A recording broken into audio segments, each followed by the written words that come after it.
The gunshot echoed through the dusty main street of Cottonwood Springs. But Olivia Sutton barely flinched, her body too numb with grief to register fear anymore. It was May 1876, and the Arizona Territory sun beat down mercilessly as she stood before her husband's fresh grave, the third one she'd had to dig in as many years. "Madam, you ought not be standin' out here alone," came a deep voice from behind her. Olivia turned, squinting against the harsh sunlight to see a tall figure on horseback, his face shadowed beneath a wide-brimmed hat. "I'm not much concerned with what I ought to be doing anymore, sir," she replied, her voice hoarse from days of crying. The man dismounted, and she could see him clearly now, rugged features weathered by sun and wind, kind eyes the color of faded denim, and a thoughtful expression that seemed out of place on such a formidable frame. He removed his hat, revealing dark hair with a slight curl at the ends. "Travis Grayson," he said with a slight nod. "Just passin' through, thought you might need some help." Olivia smoothed down her black morning dress, acutely aware of how threadbare it had become. "Unless you can bring back the dead, Mr. Grayson, I doubt there's much help to be had." He didn't smile, and she appreciated that. She'd had enough of people's false cheer and hollow sympathies. "Lost your husband?" he asked simply. "Third one," she replied flatly. "First to consumption, second to a mining accident, and now James to a bullet in the back over a card game he wasn't even playing in." She laughed bitterly. "I'm beginning to think I'm cursed." Travis placed his hat back on his head.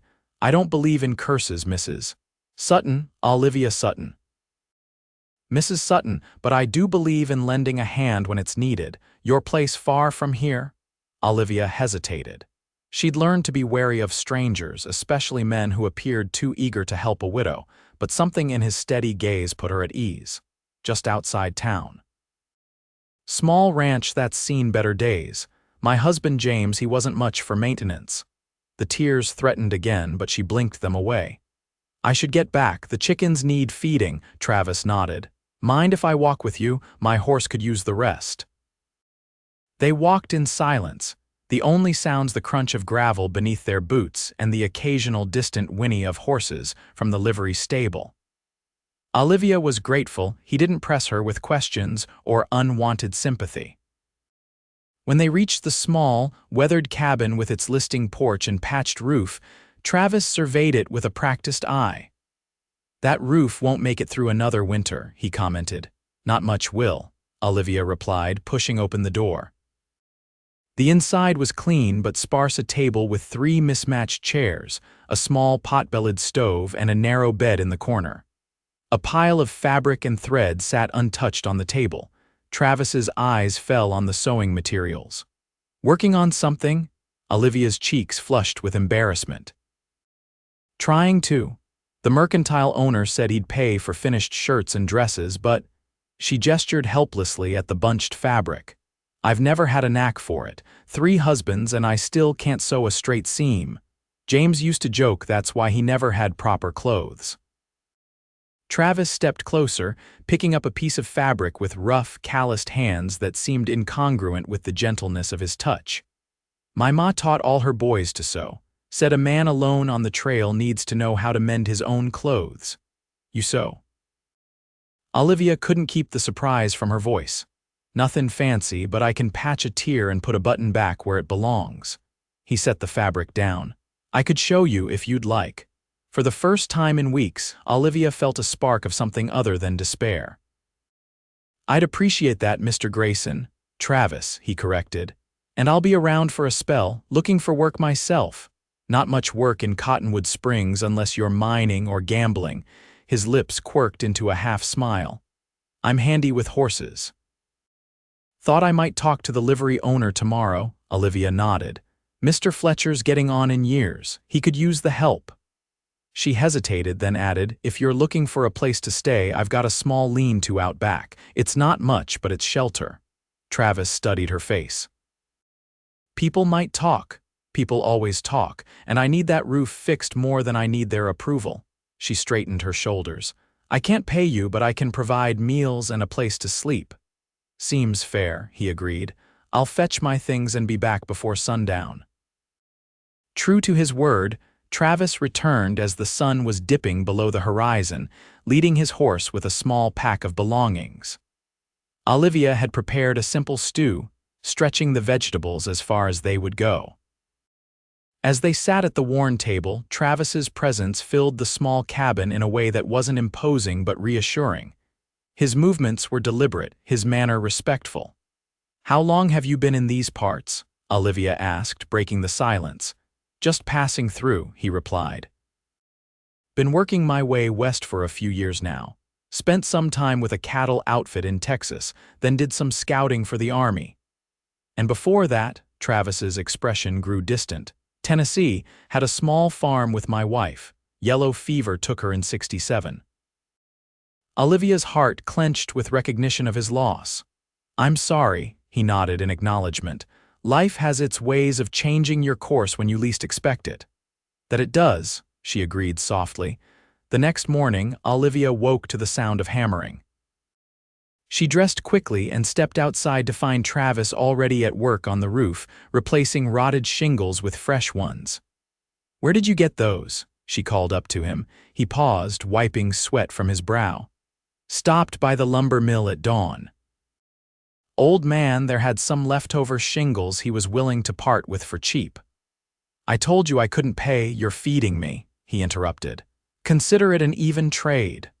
Olivia wanted to protest further but found herself simply nodding. It had been so long since someone had looked after things without being asked, without making her feel indebted. Over the next few days, a routine emerged.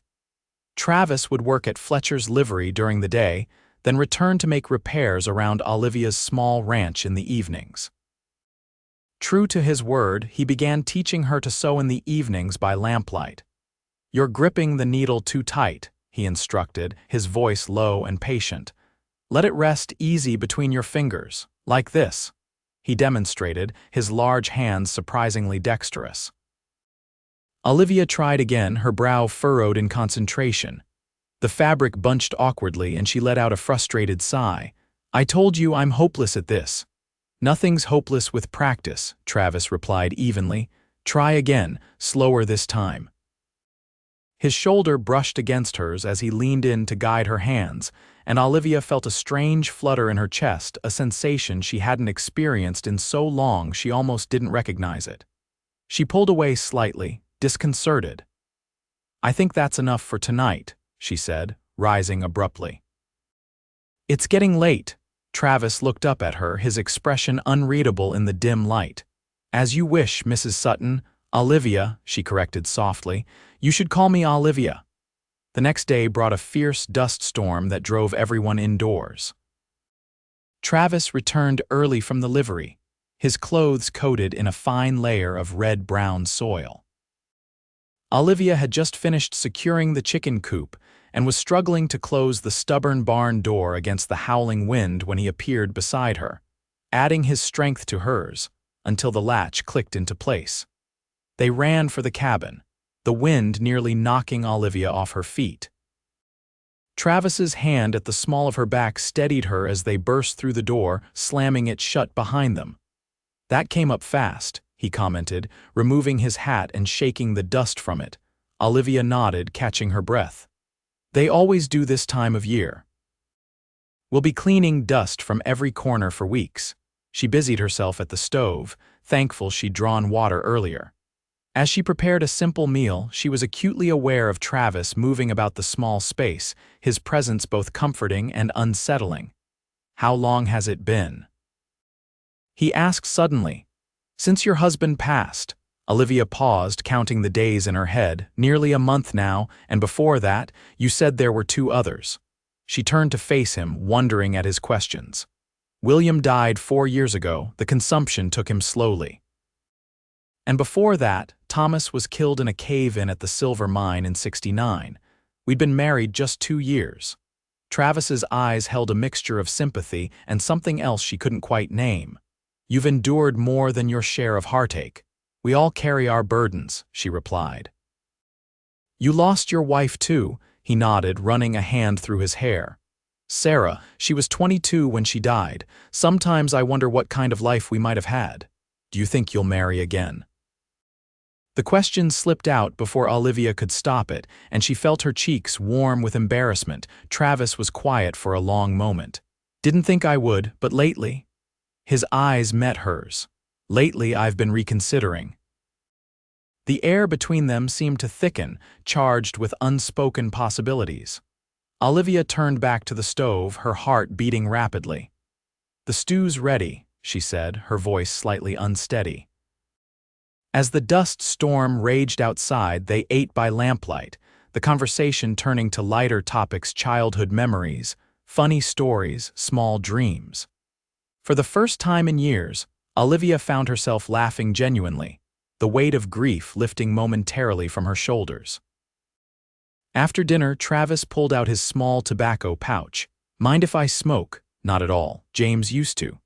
She trailed off, a familiar pang of loss cutting through her momentary happiness. Travis's eyes softened with understanding. "It's all right to remember them, you know, the good and the bad." "Sometimes remembering hurts too much," she admitted. "And sometimes not remembering hurts more," he countered gently. Olivia looked up at him, struck by the quiet wisdom in his words. "You're not like most cowboys passing through." A smile played at the corners of his mouth. "Is that a compliment, Mrs. Sutton, Olivia?" she reminded him. "And yes, I believe it is." The storm continued through the night and into the next day, forcing them to remain indoors. Olivia pulled out the sewing again, determined to master at least a simple stitch. "Show me again," she requested, and Travis sat beside her, guiding her hands with patient instruction. "There," he said after an hour of practice.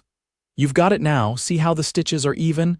Olivia examined her work with surprise. For the first time, the thread formed a neat line across the fabric. "I did it," she whispered. "Told you, just needed practice and the right teacher." His smile was warm, causing that strange flutter to return to her chest. "I've had 3 husbands try to teach me," she said, shaking her head in wonder. "None of them had your patience." "Maybe they were teaching for the wrong reasons," Travis suggested. "A skill isn't something to be hurried." "What were the right reasons then?" she asked. His eyes held hers steadily. To help someone find their strength, not to remind them of their weakness. The simple wisdom of his words struck Olivia deeply. She realized suddenly how often she'd been made to feel inadequate for her inability to sew a failing that had seemed to symbolize all her shortcomings as a wife. "I always thought there was something wrong with me," she confessed. "A woman who can't sew can't keep a husband alive." "There's nothing wrong with you," Travis said firmly. "Life dealt you a difficult hand, that's all." Impulsively, she reached out and covered his hand with hers. "Thank you." The storm finally broke the following morning, leaving behind a washed, clean sky of brilliant blue. The town had suffered minor damage, a few blown-down fences, scattered debris, but nothing serious.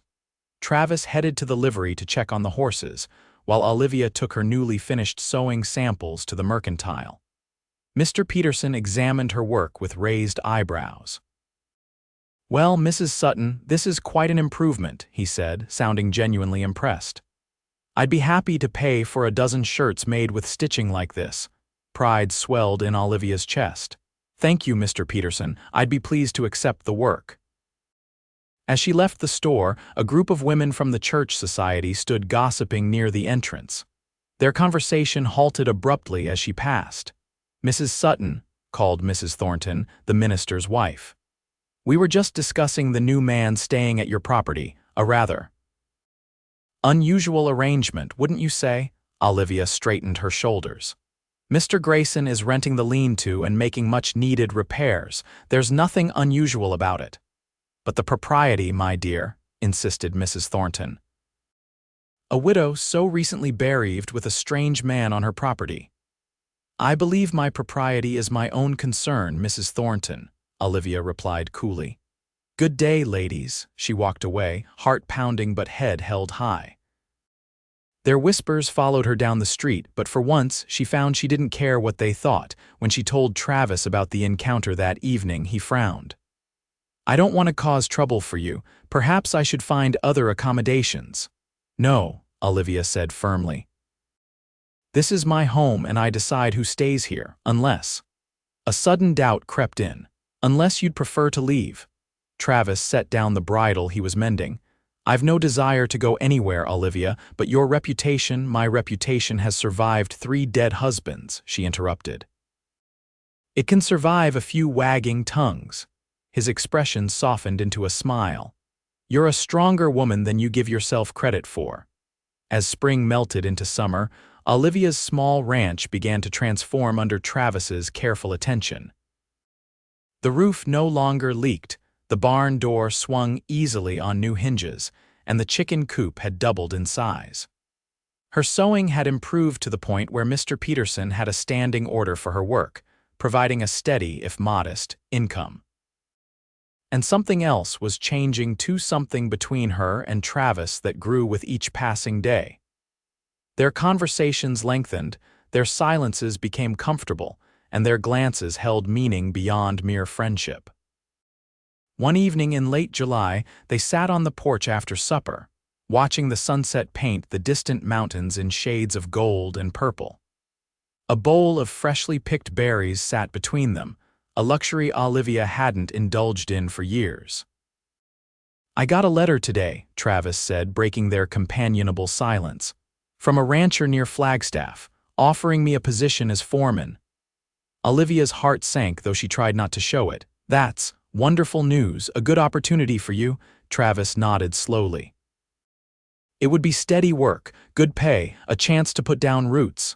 Flagstaff is what, 2 days' ride from here? Olivia asked, trying to keep her voice neutral. About that. He turned to look at her, his expression serious. I haven't given him my answer yet. Why not? It sounds perfect for you. The words felt hollow in her mouth. Travis was quiet for a long moment, then reached over and took her hand. His touch sent warmth spiraling through her. Because the thing I want most isn't in Flagstaff. Olivia's breath caught. What is it you want, Travis? His fingers tightened around hers. A home. Not just a place to hang my hat, but a real home, with someone who makes it worth coming back to at the end of each day. Hope and fear battled within Olivia's chest. I've buried 3 husbands, Travis. I don't know that I have it in me to risk losing a 4th. I can't promise I won't die someday, he said softly. No man can, but I can promise to live each day I'm given loving you the best way I know how. Tears pricked at Olivia's eyes. I've only known you a few months. Sometimes a few months tells you more than a lifetime, he replied. I know your courage, your determination.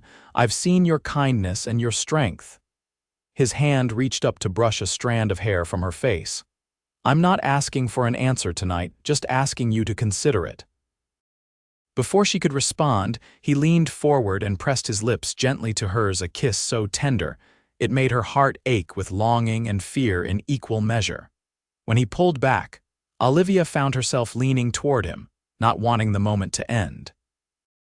Travis's eyes held a question, and after a brief hesitation, she answered it by closing the distance between them again, her hand coming up to rest against his chest where she could feel his heart beating as rapidly as her own. This kiss deepened, years of loneliness and loss melting away in the warmth of his embrace. When they finally parted, Olivia rested her forehead against his. I'm scared, she whispered. So am I, he admitted. Loving someone means risking everything. What if it ends the same way? What if I'm truly cursed? Travis shook his head. There's no curse, Olivia, just life with all its joy and sorrow. His thumb traced the line of her cheek. And I'd rather face it with you than alone. The following Sunday, Olivia attended church for the first time since James's funeral. Travis sat beside her, ignoring the stares and whispers that followed them to their pew.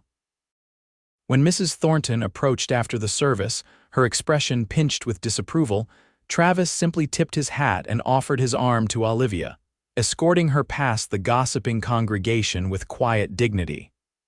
You didn't have to come, Olivia told him as they walked home. I know how those old biddies love to talk, Travis shrugged. Let them talk. I'm not ashamed of my feelings for you. The simple declaration warmed her from within. And what feelings might those be, Mr. Grayson? He stopped, turning to face her on the dusty road. I believe I'm in love with you, Mrs. Sutton. Have been since I watched you stand strong at your husband's grave, too proud to break even when your heart was shattered. Olivia's breath caught. No one had ever spoken to her this way, with admiration rather than pity, seeing strength where others saw only fragility. I don't know if I remember how to love anymore, she confessed. I've spent so long just trying to survive. Then we'll learn together, he promised, one day at a time. That evening, as they sat at the table with their sewing, Travis mending a saddle strap, while Olivia worked on a shirt for the mercantile, she found herself studying his hands. They were workers' hands, scarred and calloused, yet capable of such gentleness when guiding her own. I've decided, she said suddenly. Travis looked up, a question in his eyes. About the foreman position, she clarified. You should take it. His expression fell slightly. I see. And, she continued, her heart racing, I should go with you if the offer still stands. The slow smile that spread across Travis's face was like sunrise breaking over the mountains. Are you saying what I think you're saying, Olivia Sutton? She nodded, tears blurring her vision. I'm saying I love you too, Travis Grayson, and I'm tired of being afraid. Tired of letting fear of tomorrow steal today's joy.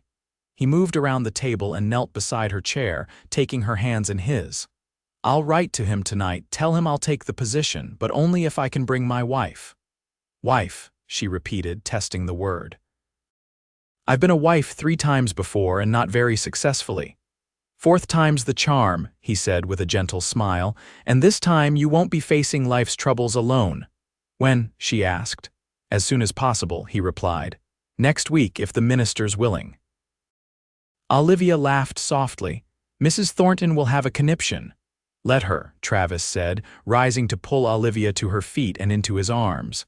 Some things are worth a little scandal. Their wedding took place the following Saturday, a simple ceremony with just the minister and old Mr. Fletcher as witness. Olivia wore a dress she had sewn herself, not black this time, but a soft blue that Travis said matched the sky on a clear summer day. As they exchanged vows, Olivia felt none of the trepidation that had marked her previous marriages. Instead, as she looked into Travis's steady gaze, she felt something she'd almost forgotten: hope. The minister pronounced them husband and wife, and as Travis kissed her, Olivia knew with sudden certainty that whatever the future held, they would face it together. They left for Flagstaff 3 days later, the small wagon loaded with Olivia's few possessions. As they passed the cemetery on the outskirts of town, Olivia asked Travis to stop. She stood before the 3 graves, Thomas, William, and James, and silently bid them farewell. Each man had been part of her journey for better or worse, and she wouldn't forget them. But it was time to look forward, not back. When she returned to the wagon, Travis was waiting patiently. Ready? He asked. Olivia nodded, taking his offered hand to climb up to the seat beside him. Ready. The journey to Flagstaff took them through some of the most beautiful country Olivia had ever seen: pine-covered mountains, crystal-clear streams, and meadows filled with wildflowers. Each night they camped beneath the stars, and Travis held her close, his strong arms keeping the night's chill and her lingering fears at bay. On the evening before they were to reach the ranch, they made camp early beside a small creek. Travis built a fire while Olivia prepared their meal, the routine already comfortable between them. As darkness fell, Travis pulled something from his saddlebag, a small package wrapped in brown paper. "What's this?" Olivia asked as he handed it to her. "A wedding gift," he replied. "Should have given it to you before we left, but I wanted to wait for the right moment." Curious, she unwrapped the package to find a small wooden box, beautifully carved with a pattern of wildflowers. Opening it, she found a silver thimble nestled on a bed of soft cloth. "Travis," she whispered, touched by the thoughtful gift. "Turn it over," he instructed. She did, and saw tiny words engraved on the side. "Your hands sew my heart together." Tears filled her eyes as she looked up at him. "It's beautiful." Travis took her hands in his expression solemn. When we met, you whispered you couldn't sew. But Olivia, you've been stitching my broken pieces back together from the first moment. Not with thread, but with your courage, your kindness, your willingness to try again despite everything you've lost." Olivia's throat tightened with emotion. "And you've done the same for me.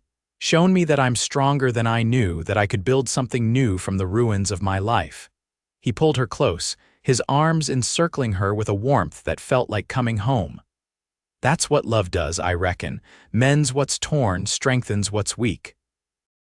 "I never thought I'd love again," she admitted. "Never thought I'd want to risk it." "And now?" he asked softly. Olivia looked up at him, at this man who had appeared in her life when she needed him most, who had seen value in her when she felt worthless, who had offered strength without demanding weakness in return. "Now I can't imagine living any other way," she replied. "Whatever comes, whatever joys or sorrows, I want to face them with you." Travis kissed her then, beneath the vast canopy of stars, the promise of their future stretching before them like the endless western sky. The ranch turned out to be larger than Olivia had imagined, a sprawling operation with dozens of hands, a main house that dwarfed her small cabin, and responsibilities that would have overwhelmed her just months ago. But with Travis at her side, she found herself rising to each challenge. The owner's wife, a kindly woman named Alina, took Olivia under her wing, helping her adjust to her new role as the foreman's wife. And Olivia's sewing skills, once a source of shame, now became her pride as she mended, created, and even began teaching some of the ranch hands' wives her newly developed techniques. Winter came and went, and as spring returned to the high country, Olivia stood at the window of their small but comfortable house on the ranch property, one hand resting on her slightly rounded belly. She felt Travis's arms encircle her from behind, his hand covering hers protectively. "What are you thinking about?" he murmured against her hair. Olivia leaned back against him, drawing strength from his solid presence. "About journeys, how sometimes the most painful paths lead to the most beautiful destinations." His hand pressed gently against the new life growing within her. "Are you happy, Olivia Grayson?" She turned in his arms, her heart full to bursting with a joy she'd once thought forever beyond her reach. "Happier than I ever thought possible." As Travis's lips met hers, Olivia knew with absolute certainty that some threads, once woven together, create a fabric strong enough to withstand any storm. And in Travis's love, she had found the strongest weave of all.